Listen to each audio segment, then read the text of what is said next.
ጋይስ ሰላም አደራችሁ፣ ሰላም አላችሁ፣ ሰላም አመሻችሁ። ዛሬ ደግሞ እነዚህን እናያለን። ለፕሬዘንት እና ለፓስት ሲሆን የምንጠቀማቸውን እዚህ ጋር አይ ዳሽ ሃፒ አይደለም የሚለው። ስለዚህ ለፕሬዘንት ሲሆን አይ አም ሃፒ እንላለን።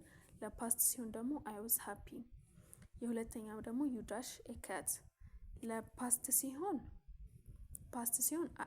ዩ ሃድ ኤ ካት እንላለን። ፕሬዘንት ሲሆን ደግሞ ዩ ሃቭ ኤ ካት። ገባችሁ? ስለዚህ ይሄ ደግሞ ሂ እስቲ ለፕሬዘንት ጊዜም ደግሞ የምንለው ጎዝ።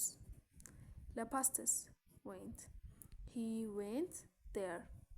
ሂ ዌንት ዴር የሚሆነው መቼ ነው? ለፓስት ጊዜ ነው ማለት ነው። ሂ ጎዝ ዴር ደግሞ ፕሬዘንት ይሆናል ማለት ነው።